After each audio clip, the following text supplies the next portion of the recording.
Hey everybody. Hello, this is Jen with Berkshire Hathaway Lucian Realty here in Lakewood, and I'm sitting here with Kelly Ann Worthington. She is one of our fabulous lenders that we work with all the time, and we wanted to kind of pick her brain a little bit. We're here, by the way, at KB Confections in Lakewood. It's such a beautiful room, and their macarons are just delicious. So let's get into a couple of things. Sure. A lot of people that I know, my close friends, they're self-employed.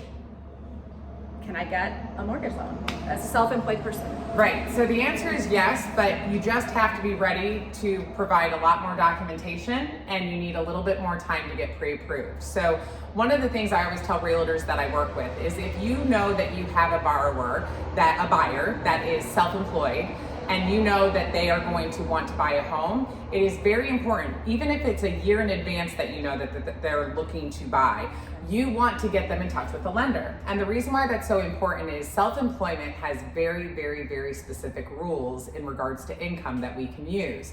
You want to get them talking to a lender, figuring out what those rules are, how to prepare, how to get ready, and make sure that we can use their income, because many times we can't, depending on how they file their taxes.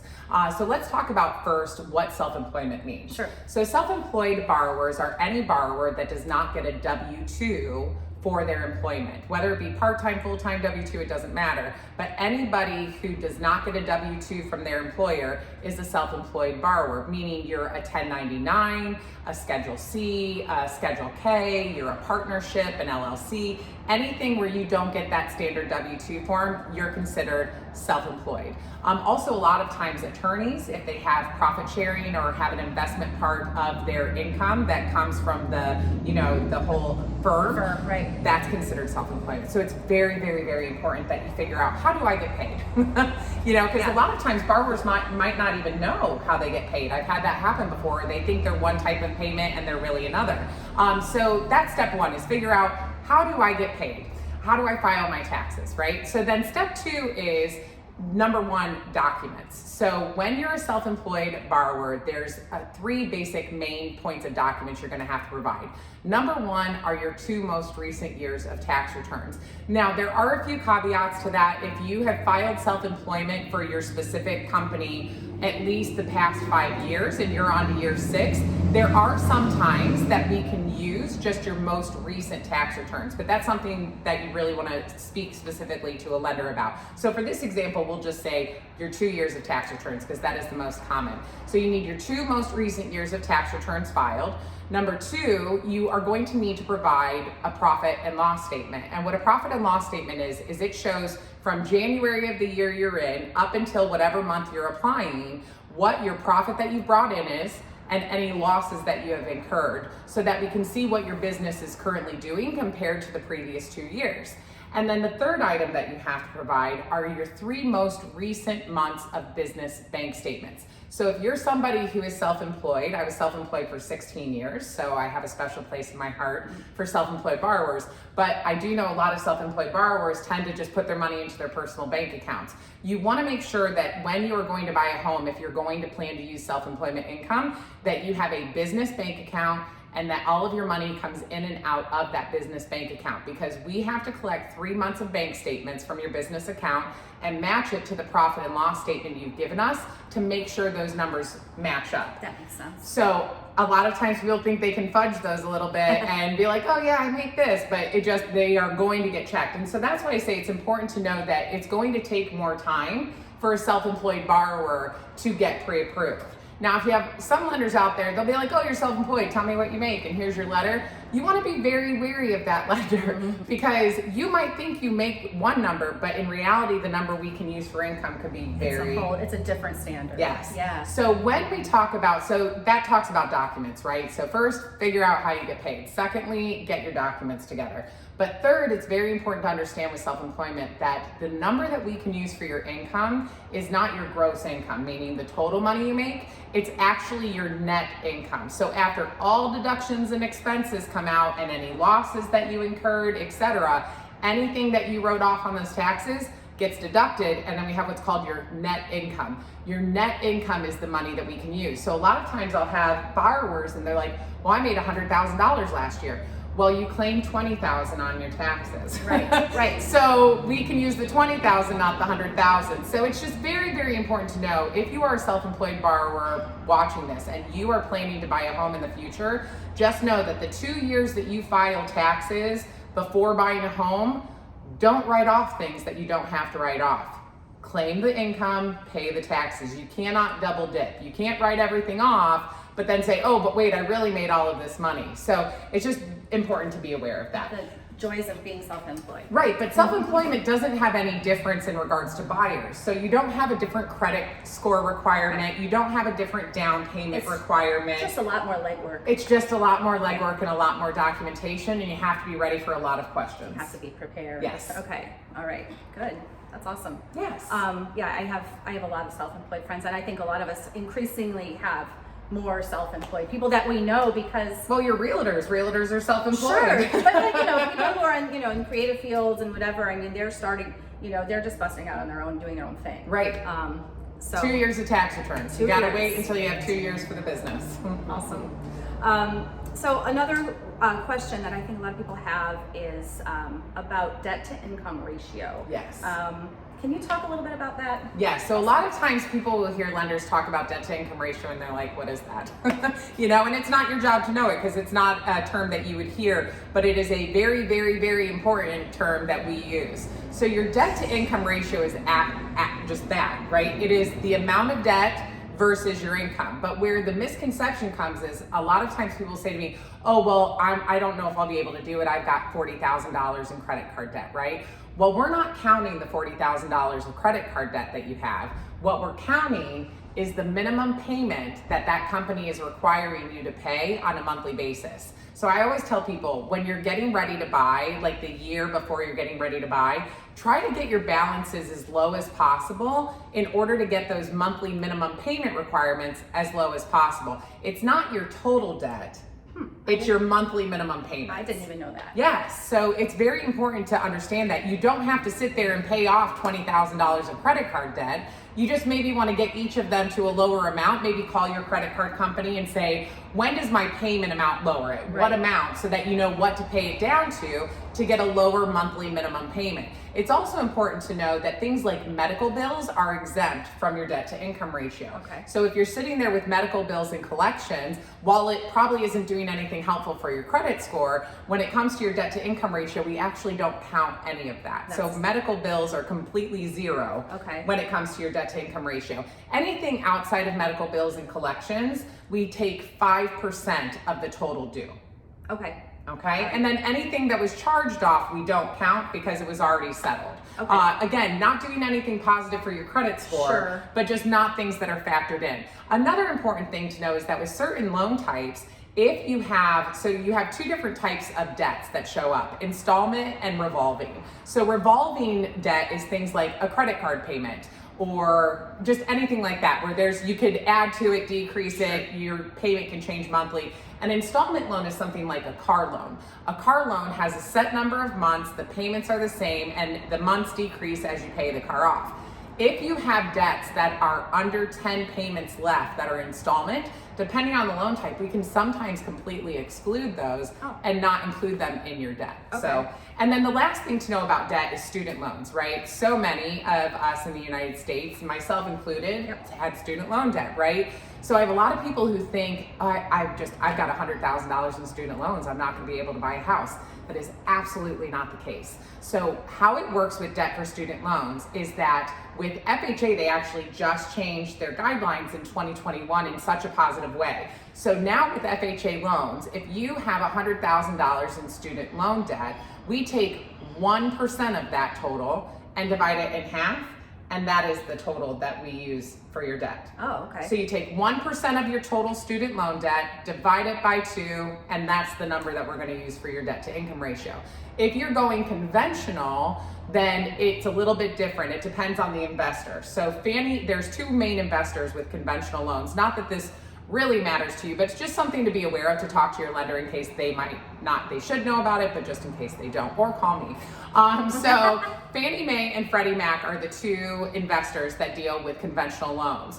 So Fannie Mae requires 1% of your total student loan debt. So if you have $100,000, 1% of that is the total debt we have to include for your monthly debt. Freddie Mac is the same as FHA.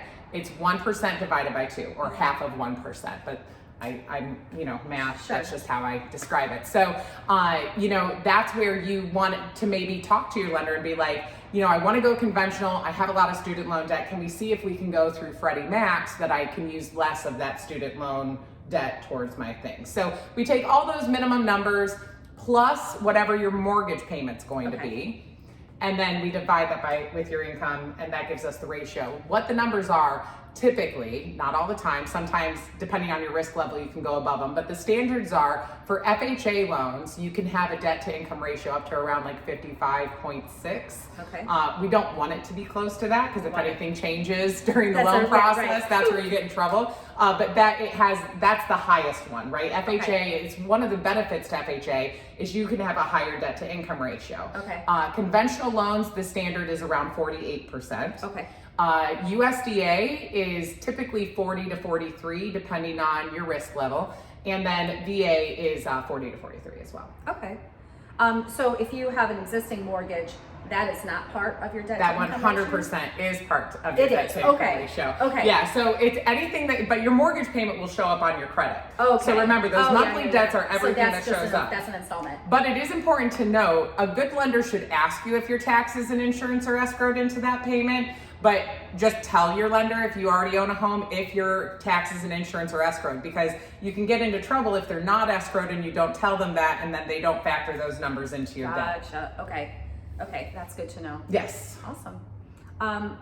So if I'm talking to my clients, what can I tell them about like what they should be looking for in a lender? How should they choose a lender? Right. So there's thousands so many and out thousands there. of us out Right. there.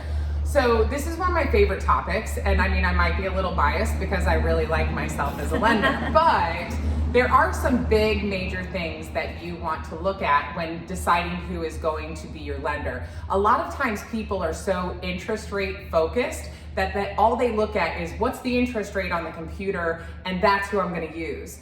Yes. This is the largest purchase you are ever going to make in your life, right? And you are going to I always tell people, buying a home is the most invasive process you will ever go through.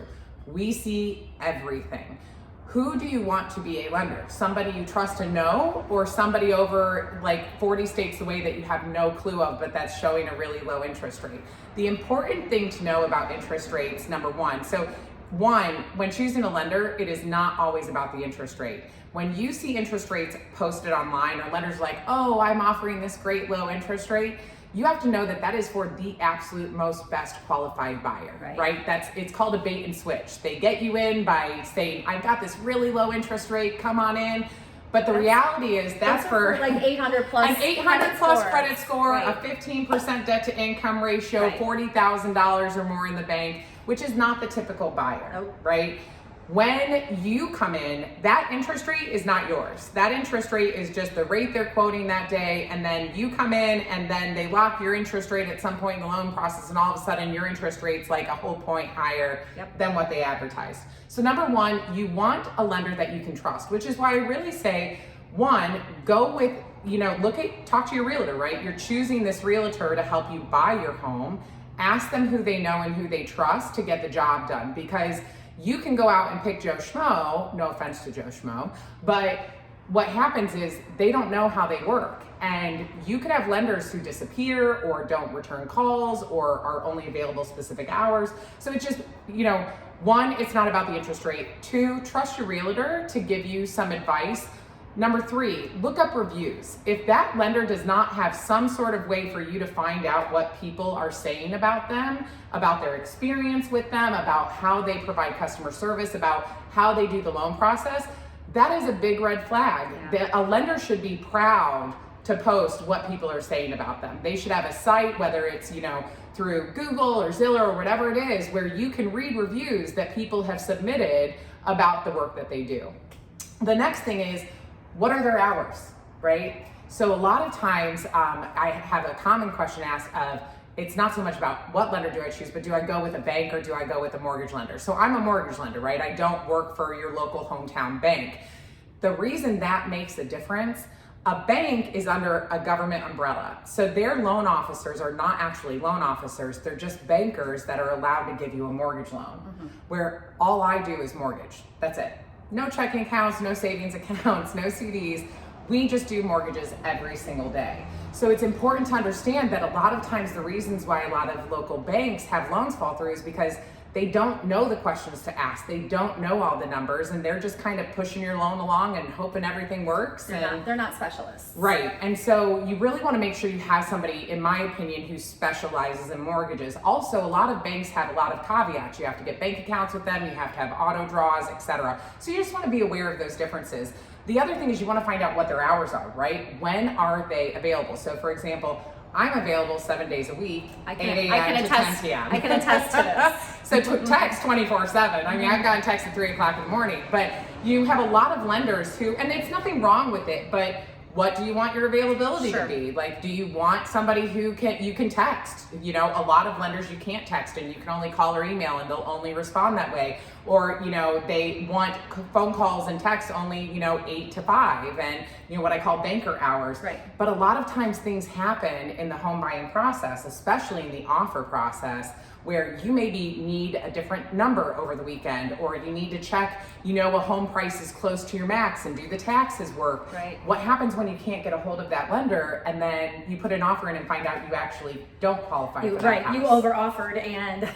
Right, and then, the other thing is just communication. You want to make sure you have somebody who will communicate with you, who will explain the process, who doesn't treat you like you're stupid if you ask a question. I know a lot of lenders, that are just like, oh God, another question from this person. And it shouldn't be that way. Your job as a lender is to help people. It's literally your job. Yes, right. It is literally my job. And so, I always say it's very important to make sure you find somebody who is open to communication. Ask how they communicate. Can I text you? Can I email you? Can I call you? How can I call you? When am I allowed to reach out to you? Also, do they work with realtors? One of the things that I find so important is a lot of lenders don't want to talk to realtors and they just want to do their thing and not be bothered. But like I've said in other videos, it's a team. Absolutely crucial. Right, it's a team. And you want a lender who is going to communicate to your realtor, communicate to you, so that everybody's on the same page. That is how you make sure you don't have major issues happen in a loan. Yes, that's so kind of all of those things combined. I always say, I have people like, oh, should I go shop around for a lender? It's not about shopping around and filling out a pre-approval application with everybody. I don't recommend that. What I do recommend is calling and talking to them. Yeah. If a lender is not willing to answer your questions without a pre-approval, what do you think is going to happen when they get busy and they don't want to deal with you then? Yeah. So you want to find lenders who have time for you. Yeah, that makes perfect sense. Being available and being knowledgeable and being willing to share that knowledge. I think and transparency, morals, and ethics. There's that. Man, that can be in short supply sometimes. Right. Well, thank you so much. That Absolutely. was such great information. I know that a lot of people that I know are going to really be able to use all of this stuff. So, well, thank you so much for your time, and I hope you all have a great rest of your day. Yeah, thanks, guys. Bye. See you soon.